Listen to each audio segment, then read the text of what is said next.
ឆ្លងចូលឆ្នាំ2026បច្ចេកវិទ្យា Digital ក៏កាន់តែទំនើបតោះមកបដូរសោទ្វារចាក់ធម្មតាបែបនេះទៅជាសោឆ្លាតវៃបែបនេះតើសោឆ្លាតវៃ Smart Door មួយនេះមានមុខងារសំខាន់អ្វីខ្លះតោះមកមើលជាមួយខ្ញុំទាំងអស់គ្នាឥឡូវមកមើលមុខងារសំខាន់ទី1គឺការ scan ម្រាមដៃយើងគ្រាន់តែកាន់ដៃទ្វារនោះយើងអាច scan ជាមួយនឹងម្រាមដៃមេរបស់យើងបានយ៉ាងងាយស្រួលអញ្ចឹងយើងអាចបើកទ្វារបានមុខងារ scan ម្រាមដៃគឺពេញនិយមមែនទែនដោយសារតែវាងាយស្រួលហើយលឿនក្នុងការបើកទ្វារ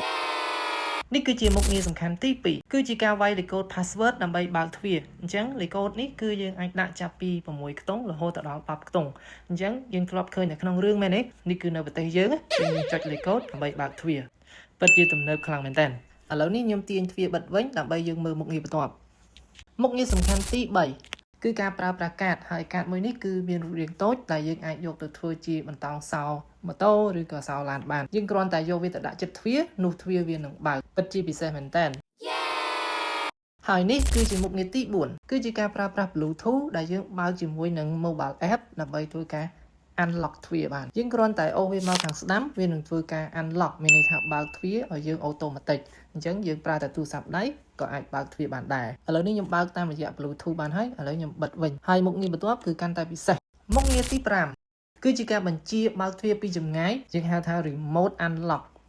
មានន័យថាយើងអត់នៅផ្ទះទេប៉ុន្តែយើងអាចបញ្ជាតាមរយៈ mobile app ដោយប្រើប្រាស់អ៊ីនធឺណិតដើម្បីបើកទ្វារឲ្យក្រុមគ្រួសាររបស់យើងឬក៏មិត្តភ័ក្តិរបស់យើងអាចចូលបានអញ្ចឹងដូចនឹងការប្រើប្រាស់ Bluetooth ដែរគឺយើងអូសមកខាងស្ដាំនោះទ្វារវានឹងធ្វើការ unlock អូតូម៉ាទិកអញ្ចឹងអ្នកដែលនៅជិតទ្វារគឺគាត់អាចបើកទ្វារបានវានឹង load operation successful អញ្ចឹងអ្នកនៅខាងមុខទ្វារគាត់អាចបើកទ្វារបានមុខងារបញ្ជាពីចម្ងាយតាមរយៈ mobile app នេះគឺពិតជា smart home មែនតើហើយមុខងារទី6គឺ menu key អ្នកនរគ្នាប្រហែលជាឆ្ងល់ហើយបើវាឆ្លាតវៃ smart door ហើយចោះចាំបាច់ធ្វើ key នេះមកធ្វើអីទេនេះគឺជាការគិតបានអត់អន់គឺក្នុងករណី emergency ត្រូវតែប្រើវា menu key នេះយើងស្ទើរតែមិនប្រើវាតែម្ដងប៉ុន្តែខាង EZV គឺគាត់បានដាក់បញ្ចូលឥតខ្ចោះតែម្ដងសម្រាប់ការប្រើប្រាស់មិនឲ្យមានបញ្ហាក្នុងការជាប់ទ្វារអញ្ចឹង menu key នេះគឺយើងហៅថាជា emergency key ក្នុងករណីដែលចាំបាច់គឺយើងត្រូវប្រើប្រាស់វាគឺវាស្ថិតនៅខាងក្រោមនៃសោទ្វារហើយ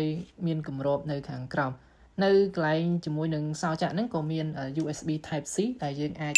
ប្រើប្រាស់វាជាមួយនឹង power bank សម្រាប់ការបញ្ជូនភ្លើងទៅកាន់វាក្នុងករណីយើងអត់មានថ្មឬក៏អស់ថ្មជាដើមក៏ប៉ុន្តែថ្មគឺប្រើប្រាស់បានយូររាប់ខែមែនតើគឺមិនងាយអស់ទេមុខងារផ្សេងៗគឺនៅលើទូរស័ព្ទដៃដែលយើងជា admin ហ្នឹងអាចមើលបន្ថែមបានអញ្ចឹងបើសិនជាពេញចិត្ត smart door lock មួយនេះតម្លាក់លេខតម្លាក់ទីតាំងប្រឹក្សាយោបល់ជូននិងដំឡើងជូនជាមួយនឹងអ្នកបច្ចេកទេសដែលមានជំនាញច្បាស់លាស់